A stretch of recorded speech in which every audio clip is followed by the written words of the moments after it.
Salut l'équipe, ici Kenny ACP, préparateur physique spécialisé dans les sports de combat. Aujourd'hui, on se retrouve pour une petite vidéo YouTube sur l'intérêt de travailler en amplitude complète ou en amplitude partielle. Pourquoi je préconise en préparation physique de travailler en amplitude complète? Alors, du coup, il y a 4 points. Donc, en fait, je vais vous montrer donc, le pour et le contre parce que tout n'est jamais blanc, tout n'est jamais noir. Il faut savoir faire la part des choses, avoir un esprit critique sur chaque méthode d'entraînement. Donc, il y aura toujours du pour, toujours du contre. Alors, pour moi, donc ici, il y a 4 points positifs et 2 points négatifs pour l'intérêt de travailler en amplitude complète. Alors, du coup, en premier, donc, il y a le recrutement musculaire. Donc, il faut savoir que lorsque vous travaillez donc, en amplitude complète et non partielle, par exemple, je prends l'exemple sur le squat, si vous descendez donc du coup totalement, donc je vous montrerai dans la vidéo, en fait, je vais vous montrer chaque fois des petits exemples, et donc ici, par exemple, avec le squat. Donc, quand on descend en amplitude totale, on a un recrutement musculaire qui est beaucoup plus sollicité. Donc, en fait, sur un squat, on va dire à 90 degrés, en fait, on va travailler beaucoup plus les quadriceps, etc. Et alors, lorsque on descend en amplitude totale, les fessiers vont être beaucoup plus recrutés. Donc du coup, par exemple, c'est comme ça qu'on permet de créer un peu plus de muscles, aller dans les zones où on a plus de difficultés à atteindre le développement musculaire de chaque zone. Donc, il y a aussi comprendre les besoins du sportif. Alors, faut savoir une chose, c'est que chaque sport est différent. Donc, je ne suis pas le préparateur physique qui fait le plus de spécifique dans la préparation physique. Moi, j'adore la préparation physique générale, car en fait, un athlète, avant de faire du spécifique dans sa prépa physique, il est souvent déjà en fait en retard de sa préparation physique générale. Donc, je vais quand même vers des mouvements qui sont intéressants pour le combattant ou l'athlète dans son sport, mais j'ai aussi une bonne base de général que l'athlète a besoin de développer avant d'aller sur que du spécifique. D'ailleurs, je pense personnellement que du spécifique, c'est négatif. Ça fera sûrement le sujet d'une prochaine vidéo YouTube. Alors, donc comme je disais, donc comprendre les besoins du sportif, du sport. Donc du coup, je sais pas moi, par exemple, le foot n'aura pas les mêmes besoins que le MMA.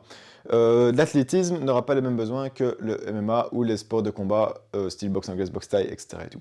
Alors, du coup, c'est une chose qu'il faut bien prendre en considération, c'est-à-dire que par exemple, je peux toujours imager en fait avec le squat, car c'est un mouvement qu'on connaît tous, qui est assez facile à visualiser en fait, en gros. Et alors, il faut comprendre que, par exemple, du quart de squat, du demi-squat, comme on appelle ça, en fait, c'est des choses qui vous permettent de sauter plus haut, d'avoir donc du coup une explosivité, une plus de force en fait sur ce petit mouvement, parce que c'est le début des quadriceps qui commence, donc c'est là que la chaîne musculaire est plus forte en fait pour remonter.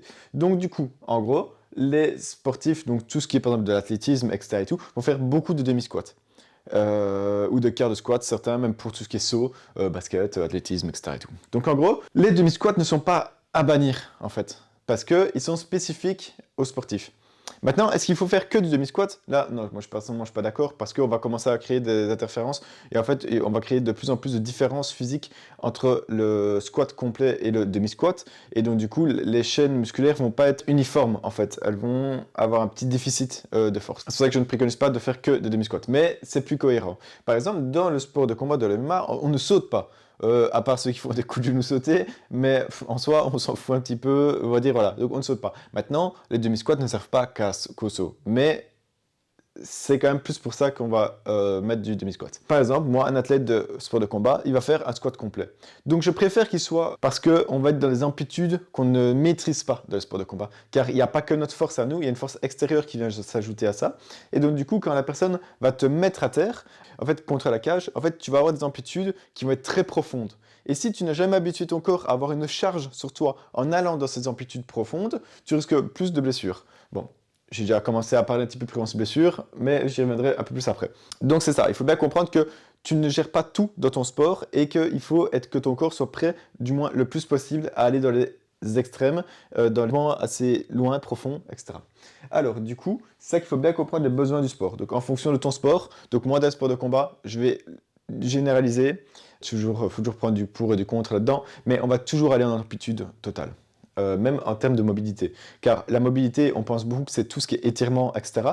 Mais la mobilité, c'est aussi être fort dans un espace. Donc la mobilité, c'est de la force. C'est un truc qu'on n'y pense pas souvent, mais en fait, tu vas mieux travailler ta mobilité en faisant du squat profond, chargé, lourd, qu'en faisant des bêtes exercices de mobilité, de type passif qu'on a l'habitude de voir. Donc, ça fera aussi le sujet d'une vidéo YouTube. Alors, en 3, du coup, la performance sportive. Donc il faut comprendre aussi, ça rejoint un petit peu le premier, de comprendre les besoins du sport.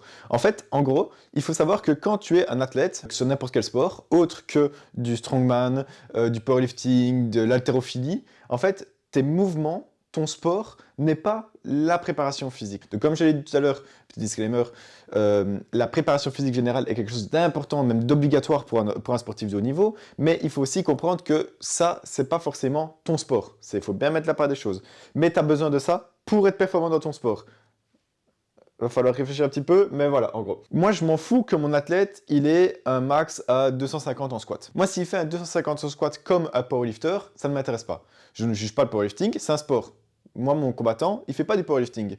Donc, on s'en fout qu'il ait le même squat, qu'il mette un squat low bar, qu'il descende pile la flexion en genou. Nous, dans le sport de combat, on est amené à aller très profond dans le mouvement. Donc moi, je préfère qu'il fasse un squat profond, même quitte à charger moins lourd. Donc je préfère que mon athlète reste pendant des mois entre 80 et 100 kg sur sa barre à squat, que de monter à 150, mais faire des demi-squats. Après, le squat normal peut être quand même quelque chose de bon à prendre en considération. Donc, mais moi, c'est vrai que les demi-squats, etc. et tout, je ne les pratique pas dans ma préparation physique pour combattant. Donc, il faut bien comprendre que dans ta performance sportive, moi, je m'en fous que tu sois le meilleur athlète au squat, meilleur athlète au deadlift, meilleur athlète, je sais pas moi, à l'assaut bike, meilleur athlète dans n'importe quoi. Moi, je veux que tu sois puissant, performant dans ton sport. Donc, le but, c'est que d'office, si tu es performant au squat, si tu es performant au soulevé de terre, si tu es performant à l'assaut bike, tu seras d'office plus amené à avoir du cardio, à avoir de la force dans ton sport. C'est une certitude. Mais je ne vais pas utiliser des techniques d'autres sports, comme le powerlifting par exemple, pour amener mon athlète à être plus performant. Parce que certains mouvements ne vont pas aller en amplitude totale, parce que par exemple sur le bench, leur bench c'est un bench sportif, donc ils font avec le pontage, mais ce n'est pas un bench où il y a un meilleur recrutement musculaire. Donc du coup, eux, ce qu'ils veulent, c'est limiter l'amplitude de mouvement. Et moi, ce que je veux, limite, c'est augmenter l'amplitude de mouvement. Donc vous voyez ce que je veux dire. Donc, chacun a son sport et il ne faut pas vouloir être le meilleur en squat pour être le meilleur athlète au sport de combat. Je préfère que ce soit un meilleur athlète au sport de combat qu'un meilleur athlète au squat.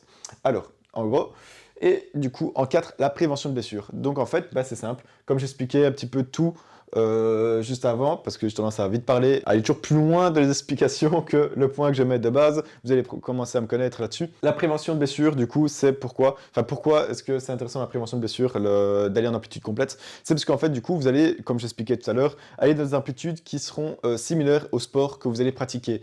Donc, du coup, votre corps, le stress mécanique qui va être effectué, en fait, votre corps va déjà le connaître. Donc, il a déjà l'habitude, la contrainte d'y aller. Et vous êtes plus fort dans ces mouvements parce que vous allez aller avec de la charge généralement. Et donc, du coup, vous allez savoir supporter plus de traumatisme, on va dire ça ainsi, lors de vos combats, lors de vos sparring, etc.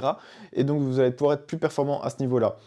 C'est comme un athlète qui ne travaille jamais, par exemple le Nordic Curl et qui est un sprinter, d'office, ses ischios vont lâcher à un moment donné, c'est une chose qui est sûre et certaine. Donc du coup, c'est pour ça que la prévention de blessure est importante quand tu travailles en amplitude complète, parce qu'on développe aussi sa mobilité. Comme je vous avais expliqué, la mobilité, c'est pas juste de faire sa petite routine de mobilité tous les jours. Elle est très intéressante de faire la routine de mobilité. C'est quelque chose qui est à prendre en compte, qui est à travailler, mais il n'y a pas que ça. Et pour moi, la meilleure solution pour travailler la mobilité, je ne suis pas le seul à le dire, mais voilà. Donc, je trouve que la meilleure façon de travailler sa mobilité, c'est de travailler avec des charges et en amplitude complète et ne pas aller en amplitude partielle. Prends vos ligaments, vos muscles, etc. et tout. Donc, il est long, il est assez allongé. Donc, prenons l'exemple du biceps, il vient se raccorder d'ici à ici. Et donc, du coup, on voit l'esthétisme du biceps qui est juste là. Mais en fait, non, jusqu'ici, la fibre du muscle, elle peut lâcher. Donc, c'est quelque chose à prendre en compte. Et donc, à savoir que quand vous allez travailler, du coup, ici, si je travaille mon biceps curl jusque-là, du coup, il va pas être, la partie ici musculaire va être très peu sollicitée. Si je suis en amplitude totale, vous le sentez, ici, c'est tout tendu, vous sentez que ça travaille. Et donc du coup, forcément, vous aurez moins de possibilités de vous blesser parce que votre corps sera plus fort dans chaque mouvement. Et donc plus le muscle est faible dans une amplitude, faible en termes de force, plus vous allez avoir du coup de possibilités de vous blesser. Alors, je reviens vite fait sur la performance sportive en même temps. Alors, c'est logique, donc comme je vous avais dit, quand vous descendez au squat complet, d'avoir moins de force. Mais c'est pas pour autant que vous aurez moins de force pure. Mais après, c'est pas pour autant qu'il ne faut pas travailler votre squat à amplitude normale. Je vous ai pas dit pourquoi ne travailler qu'en amplitude complète. Je vous ai dit pourquoi il faut travailler en amplitude complète. Mais De temps en temps, vous pouvez faire des squats un peu plus lourds, chargés, pour développer votre force, mais il ne faut pas qu'il y ait un trop gros déséquilibre. Par exemple, je sais pas, moi, si on prend l'exemple en squat normal, du coup pas complet, on va dire en squat normal, si vous descendez, je sais pas moi, à 150 kg en 3 reps, ce qui est déjà très bien, et qu'en squat complet, vous avez que 100 en 3 reps, 100 kg. Donc du coup, en fait, ce qui va se passer, c'est que vous avez quand même un gros différentiel de muscle, de force entre votre squat complet et votre squat normal. Et alors du coup, à ce moment-là, vous êtes plus sujet à avoir une blessure, car il y a quand même 50 kilos. Le but, ce serait d'essayer d'équilibrer un peu, tu vois. C'est toujours une façon de... De toute façon, c'est toujours un équilibre. Il faut essayer d'avoir, donc par exemple, je sais pas, si vous avez 150 et vous avez 100, ben, travaillez plus léger et vous renforcez plus souvent votre squat complet pour avoir après peut-être un différentiel de 130 de 130 et l'autre à 150. Et donc du coup, à ce niveau-là, vous avez qu'une petite différence, ce qui est logique, parce que vous avez les maillons qui sont quand même plus forts en amplitude partielle qu'en amplitude complète. Et donc du coup, bah, grâce à ça, vous allez pouvoir éviter de vous blesser également. Alors, on va parler un petit peu des points négatifs. Bah, du coup, en négatif, bah, c'est pas forcément hyper négatif, mais c'est de la progressivité. Vous pouvez pas avoir un squat complet à 150, un squat normal à 150 kg et aller sur un squat complet à 100 et passer directement à 140 et vous dire ah c'est bon, j'ai réduit de 10 et je vais en squat complet. Bah non, forcément vous allez vous blesser, votre corps, vos tissus ne sont pas habitués à avoir un tel stress mécanique. Et donc du coup, c'est comme ça que vous risquez de forcément vous blesser. Et donc du coup, en négatif, la force, ça peut être très frustrant pour un athlète de voir en fait de régresser, entre guillemets, régresser, en amplitude complète, de voir que la force, elle diminue fortement. Alors, en gros, il faut bien vous rendre compte que vous allez avoir du coup un différentiel de force à ce niveau-là, mais ce n'est, comme je dis, c'est pas très grave, mais c'est un truc à prendre en considération, que vous allez d'office avoir moins de force pure, brute, mais vous allez avoir de la meilleure force dans l'amplitude totale du mouvement. Donc, qu'est-ce qui est le plus intéressant? C'est bien ça à prendre en considération, comme je vous l'expliquais, donc d'abord de bien comprendre les besoins de votre sport, parce que moi c'est vrai que je vous parle ici sur la chaîne YouTube plus spécialisée dans les sports de combat, mais je ne fais pas que du sport de combat, je coach aussi du foot, du basket, etc. Donc je coach aussi d'autres sports que le sport de combat. Maintenant c'est vrai que je fais à 80% du temps du sport de combat. Alors du coup, il faut bien savoir comprendre les besoins du sport, et ici, parce que j'ai pas envie de mettre la propagande, mais se faire aider d'un coach en général dans le début, en tout cas, peut être intéressant pour ne pas griller les étapes en fait dans la progressivité de vos mouvements et de bien savoir comment charger, etc.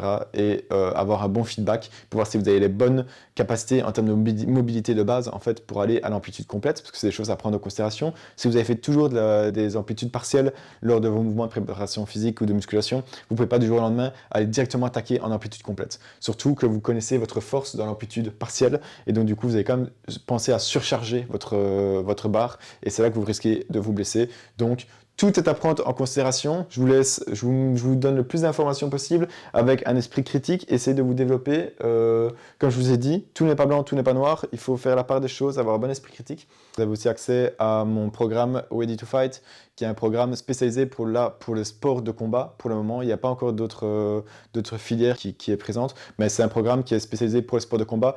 Alors, c'est 50 € par mois. Vous avez 2 séances d'entraînement par semaine. Dedans, il y a des séances un peu optionnelles que je mets sur le côté en termes de mobilité, justement, en termes cardiovasculaires, que ce soit au sac de frappe, petites courses, etc. Et tout. Donc, vous avez 2 vraies séances de préparation physique. Vous avez des petites séances en plus à faire si vous voulez, si vous avez le temps, qu'il n'y a pas d'entraînement, etc. Et tout. Donc, le programme est assez complet. C'est 50 € par mois. Il y a mon lien dans la description. C'est aussi via une application. C'est notre application. En fait, comme ça, on a un feedback. Il y a une communauté. J'essaie de monter le truc le plus haut possible. Donc, je vais faire une communauté avec des challenges, etc. et tout, des vidéos. Vous savez tout m'envoyer. Et donc, n'hésitez pas à me contacter si vous avez besoin de plus d'informations ou alors regardez dans la description. Allez, on se dit à la prochaine. Allez, ciao l'équipe.